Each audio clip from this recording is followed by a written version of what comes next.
All right. Welcome, everybody. I know it's been a little while, but welcome to episode 219 of Psycho's Platters. Always sponsored by coffee each and every time, as usual. So, I hope everybody's had themselves a good couple of weeks.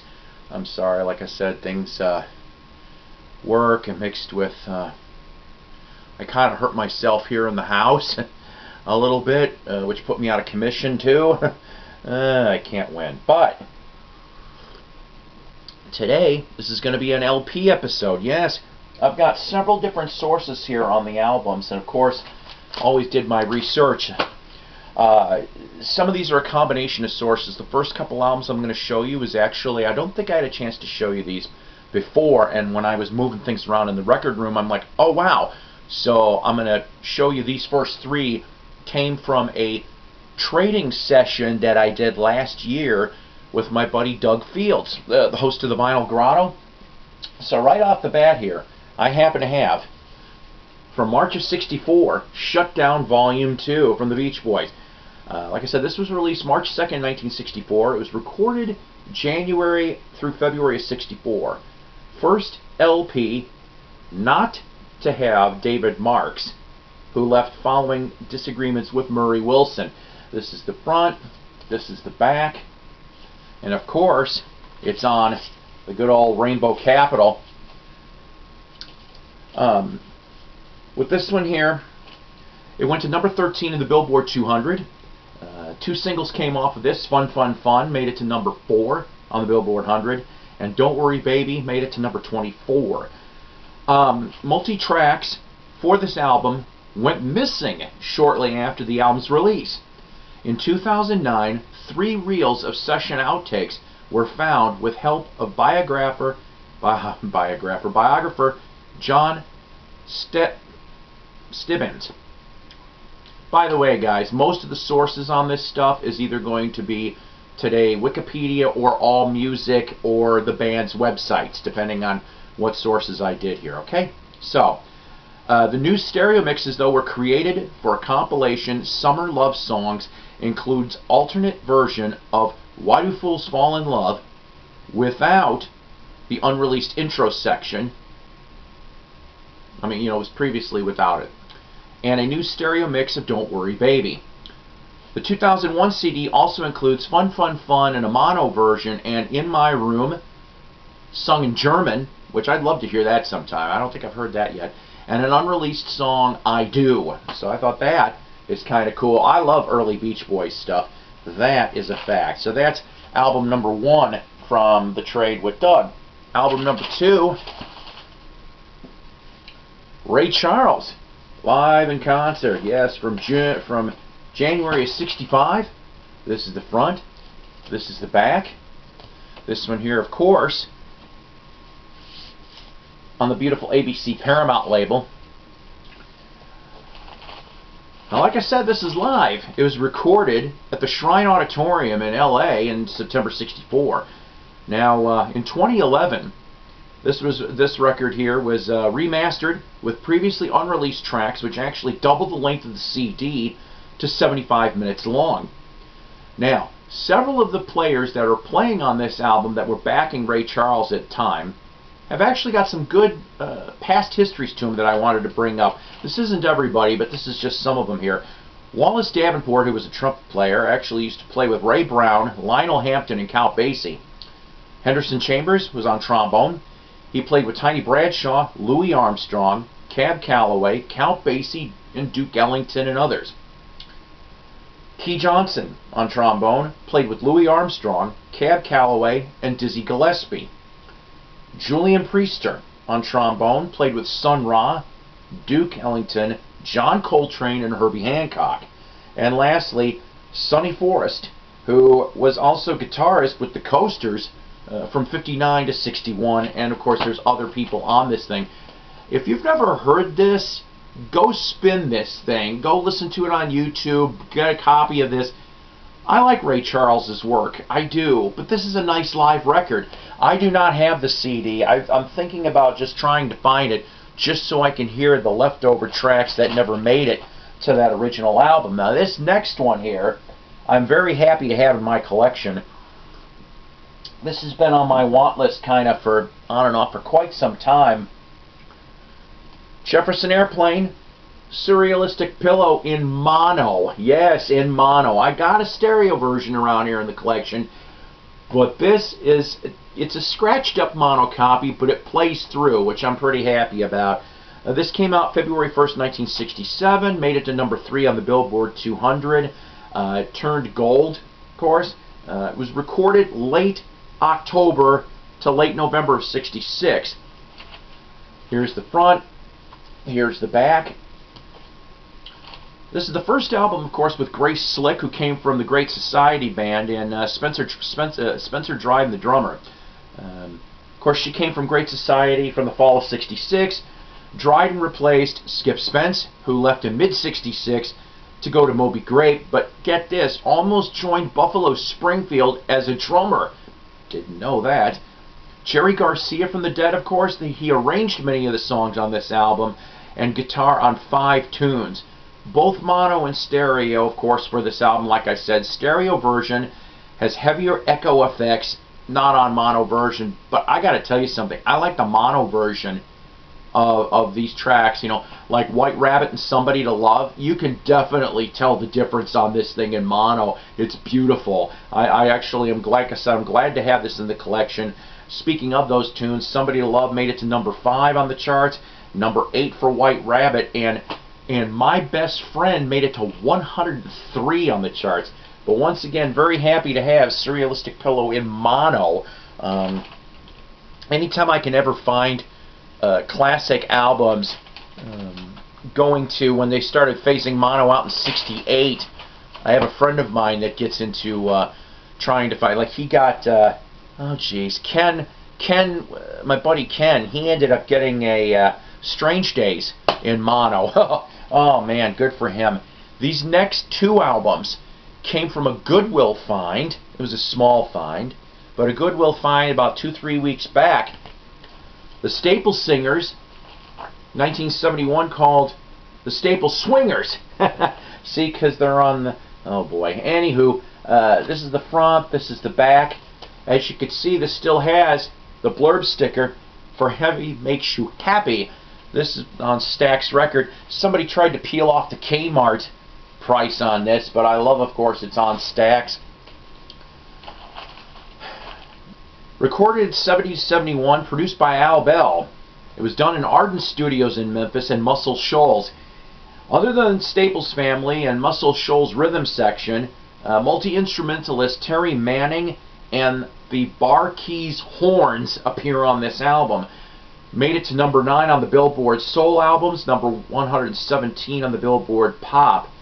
Love is Pitiful almost was a top 30 hit on Soul. Heavy Makes You Happy was number 27 on Pop, number 6 on the Soul charts, and You've Got to Earn It, number 97 on the Pop, number 11 on the Soul charts indeed. This is the first Staple Singers. I don't find too many Stax albums. I've got maybe 2 or 3 different Stax albums, and I'm happy to have that one in the collection. This next one, kind of cool. I almost missed this.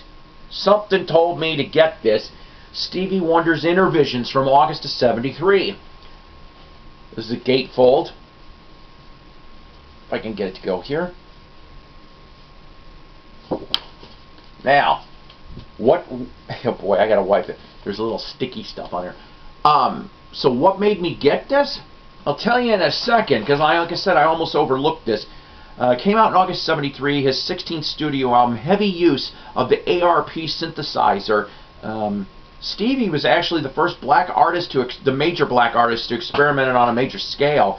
On 6 of the 9 tunes on here, Stevie does all the playing. This almost became his final album, though. Seriously, due to 3 days after this got released, he ended up, he was a passenger in a near-fatal car accident in North Carolina. Number 4 on the Billboard charts. It stayed in the top 20 for the rest of the year in 73. And number 1 Billboard Soul album for 2 weeks. Higher Ground, number 1 on the Soul charts, number 4 in Pop. Living for the City, number 1 in Soul, 8 in Pop. Don't You Worry About a Thing, number 2 on the Soul chart, number 9 on Adult Contemporary. And in the UK, They cut a single. He's Mr. Know-It-All. It was the only one to cut a single for that. It was in the top 10. Now, let me show you why. When I saw this, firstly, different writing on the back of this, I'm going, wait a minute. Wait just a minute. Nice, beautiful, I know you can't see this very well, but it's jet black Tamla Motown label. This is a UK copy. This is an original UK copy of Stevie Wonder's Innervision, and you know what? It's not perfect, but it plays all the way through really nice. Man, oh man, I am happy to have this English import of Stevie in my collection. First English Motown import of anything. And like I said, those were 50 cents each at the Goodwill. Alright, next bit. Different resale shop in Northwest Arkansas that I tripped on. I totally tripped on this, and they had boxes and boxes of albums. And some 45s. And I'm like, okay, well, I found some 45s, but I'm saving that for a future episode. But the albums I'm going to show you, one of them I've been looking for years, and the other one I already had a copy, but I was surprised to find a second one. Let's go from least to best, okay? I actually like Tony Spencer's band Run For Your Life, which was the album after this, but this is Tony Spencer's band Three's a Crowd from 1978. This is the front, this is the back. It's kind of cool. They had rounded corners because it was supposed to be like a diner menu, because the old-timey ones looked like that with the rounded corners. But this came out in 1978. It only made it to 174 on the charts. Tony Spencer was a duo in 75 and briefly worked with Cliff Richard along with other peoples as well, like I think the Shadows and some other bands involved. But on this particular album here, members of the Climax Blues Band guest all over this album back in 78. It's Really You, which was the single that came off of here, only made it to 86. And like I said, with Tony Spencer, they made Run For Your Life, and then after that, in late 79, they broke up, which was kind of sad. This, of course, being on the old silver brown shiny A&M for that one. This next one, kind of strange, never seen this before, from 1979. This appears to be Hammer's second LP. I would like to find Black Sheep, the first one. That's the front and the back on this. Hammer was actually Jan Hammer, and if you remember Jan Hammer, you people in the 80s will remember him from the Miami Vice theme. From the 70s, you'll remember him in Mahavishnu Orchestra, and he also did work with Jeff Beck and Neil Schon, of course, the just the HSA, no, not HSAS, that was Hagar. I'm tired, kids. But he did end up doing a bunch of Neil Schon stuff, and so did James Young. He worked with Hammer as well. Also, though, on this album, let's see, I'm going to pull out the sleeve here for a second. Here's a nice old-timey thing here, right? So you also got, not only you got Jan Hammer, but you got Glenn Burtnick. Now, if that name sounds familiar to you, that's cool. But if he doesn't, let me explain real quick. Glenn Burtnick got his start in in the Broadway version of Beatlemania. Notice I said Broadway version of Beatlemania. He played Paul Marshall Crenshaw. Remember that name too? He was John in the Beatlemania production. He ends up being solo in '86. I actually have Zeros and Heroes from '87 on A&M, but he ends up in Styx in '90 on the Edge of the Century album. Love is a Ritual. That's Burtnick's work. I like that tune, I do. But he was in Styx like from '90 to late '91. They were trying to actually do a sequel album to Edge of the Century, but A&M dropped them, which I thought was kind of rotten, to tell you the honest truth on that bit. But I'm led to believe that they completed at least half of a new album, if not more. I really would like to hear those tracks someday. But he came back into Styx in '99 through 2003, went solo again, and he bops around doing other bands as well, but since 2009, he's been a member of the ELO tribute band orchestra, taking the late Kelly Gruckett, who's the bass player of ELO's, place in the orchestra. I think they did a CD, but for the life of me, I can't remember the name of the title. So Burtnick's on this thing. Greg Carter, I got to admit, is a question mark. I tried looking stuff up for him. I have no clue. Colin Hodgkinson, though, he worked with Alexis Corner, the UK band Backdoor, Cozy Powell on his solo album in '81. He also worked with Neil Schon and Jan Hammer, so he's on that too. Whitesnake slide it in, but it stresses here original UK mix only, so I may have to try to listen to that a little bit. He did work with James Young from Styx separately, and Spencer Davis Group from the 80s on, and others. So I was kind of happy to find this too. I can't wait to listen to it. This is on Asylum as well. And next is the one that I've been looking for a while. I've told you before, I'm a Three Dog Night fan. Well, I found SS Fools. Now, if that doesn't sound familiar to you, that's quite all right. This one here, this is the front. This is the back. This is on Columbia. I like the picture. Basically, what you got here, though, is let me read the story on this. This came out in 1976, but the band was formed in late '75. SS Fools, of course, stands for Seven Separate Fools. That was the name of a Three Dog Night album, and they just decided to use that as the name of the band. But yeah, it was formed in late '75 when Three Dog Night started to break up, and Joe Shermy, who was the bass player for them, he was gone after the Hard Labor album in '74, and then Floyd Sneed and Mike Alsep formed a group with him, as well as grabbing veteran producer Richie Polidor from the Three Dog Night albums. And then they added Bobby Kimball. Yeah, that Bobby Kimball, the one who ends up going to Toto. This is what, about a year and a half maybe before Toto? Yeah, I'd say about a year and a half before Toto. So he ends up being a singer and keyboards, along with Stan Seymour, who I don't think he does anything after this, and Wayne DeVillier. Wayne DeVillier, he ended up working with Elliot Murphy and Gatemouth Brown as well after this. But you know, I have to tell you something. I listened to this album. They did try to put a couple singles out. SS Fools ended up on Bandstand too. I remember seeing the performance on YouTube, and they were going really good too. This should have made it. Out of all honesty, it's a nice piece of It's just a nice, good album. It really, really is. If you've never heard of SS Fools, go listen to it on YouTube, or try to find this out. They only made one album, of course, and then, well, you know, Kimball went to Toto, and that was the end of that story. But like I said, I'm very happy to have this. I've been looking for this for several years. The next one here, we're going to do a little shout out to Northwest Illinois rock band. These guys ended up in my radar in the late 80s, early 90s. I remember that this album was a high-dollar album up where I live. Still kind of is. But I didn't have to pay the prices for that.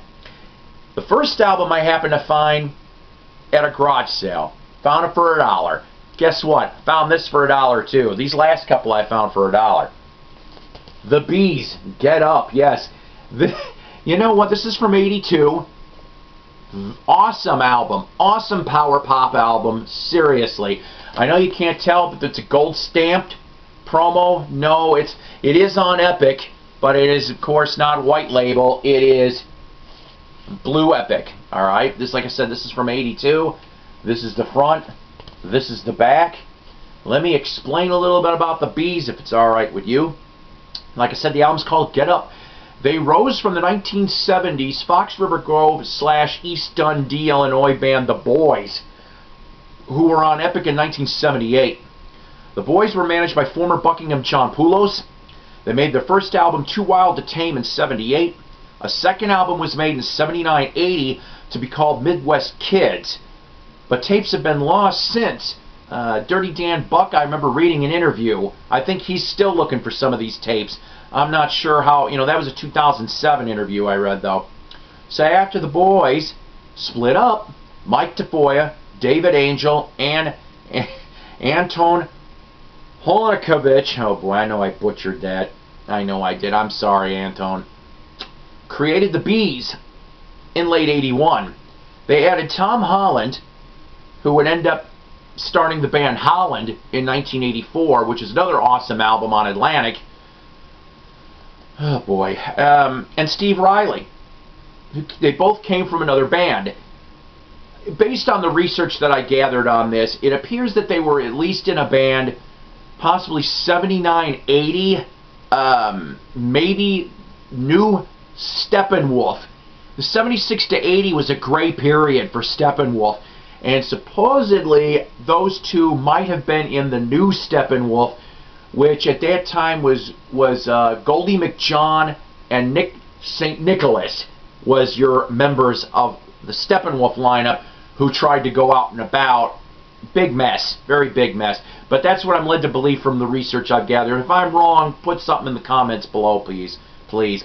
All right, so, and then, like I said, they take, so Tom Holland and Steve Riley come from New Steppenwolf, and after this is there, he forms Holland. Steve Riley ends up going off to drum for many, many bands, but most people know him from Wasp and LA Guns. Keel was another one I think he ended up going for, but like I said, he was in a bunch of bands. Excellent drummer, to say the least. They were the only unsigned band to perform on American Bandstand. Out of all the years American Bandstand was on, was like, what, 3 decades? For 30 plus years, they were the only unsigned band to land on Bandstand. Go look at the YouTube performance.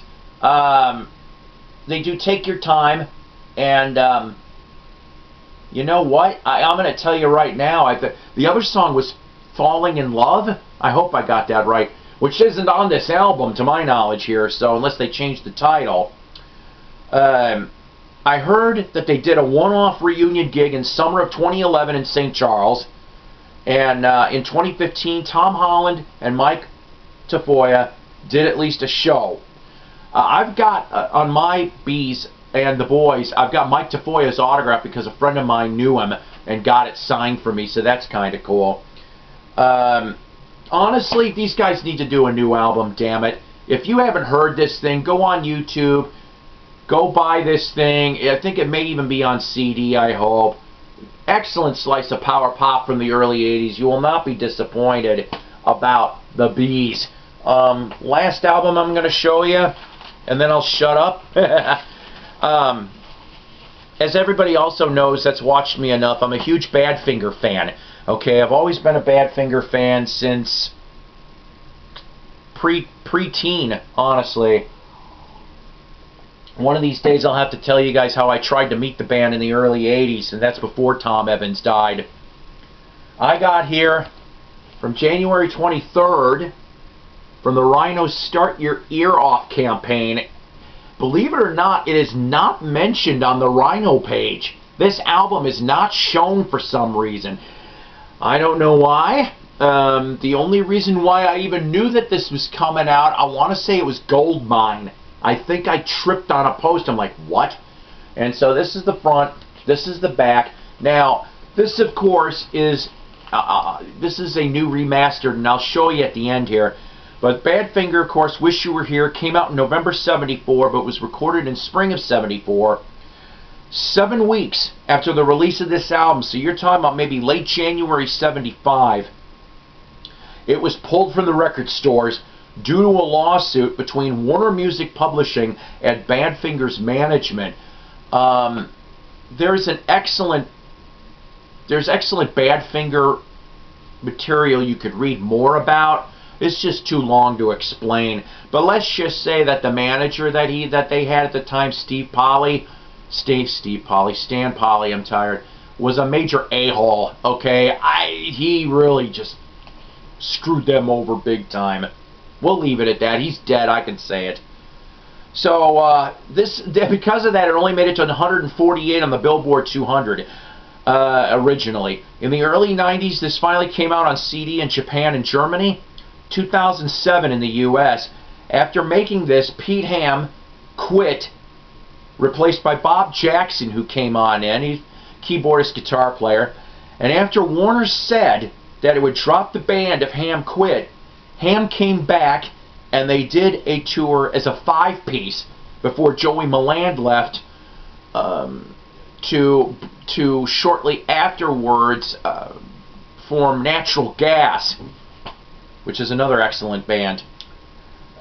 In December of '74, though, they came back into the studio to record Head First, which was supposed to be the next album after this, but it didn't get released until the year 2000 on Snapper Music out of the UK. It's a very cool CD. Try to search for that one if you're a Badfinger fan. Of course, Badfinger being on here, the Average White Band horns are on 2 tracks. Now, like I said, this thing here came out. It's remastered, and it's on 180, and it's limited edition green vinyl. I have not looked at this, but I did open it up for time's sake, so I'm going to show you what this thing looks like. Let's see, anything in the sleeve there? No. Okay. Oh, I like this. They took the Warner Palm label like it's supposed to. Man, oh man. Man.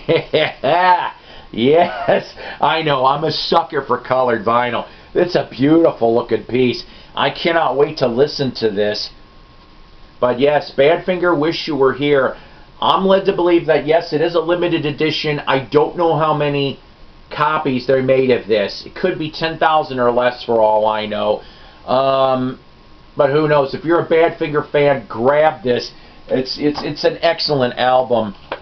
Of course, let's see, quick commercials here. Wax Museum with Ronnie Dark. Night Owl Lounge with Mike Adams. Both Sunday night shows. 6 to 9 for Wax. 9 to 10 for Night Owl Lounge. That's Central Standard Time, kids. 87.7 WVOA out of Syracuse, New York. Go listen to them on Uber stations like I do. YouTube Vinyl Community, without them, we wouldn't be able to do any of this. Thrifty Music Collectors Group, Tim Smith and Company. Shindig Magazine, the best damn rock magazine. I'm still getting through the other issue right now. I'm trying to remember who's on it. That's driving me nuts. I'm sorry. It's a black cover. I remember that one. And Goldmine. I got Goldmine subscription now too. And Pink Floyd for March issue on that one. So the next episode, I want to show you a very cool CD find that I found. I know, CDs, right? Followed by, I think I'd like to do a Picking on Psycho Part 2, and then maybe a 45 episode, okay? That's what we're looking at for the next couple episodes. Do me a favor, guys. Please like and subscribe Psycho's Platters. I'm handful away of subs from getting 500, guys. This would mean a lot to me. If you haven't liked and subbed, I beg you, please. Hey, no respect. I don't know, whatever. So, just go off and please do that, and just enjoy. You know, I'm here to educate and entertain and just have fun, for God's sakes. That's what this is supposed to all be about. So, till next time, take care, God bless, and rock on.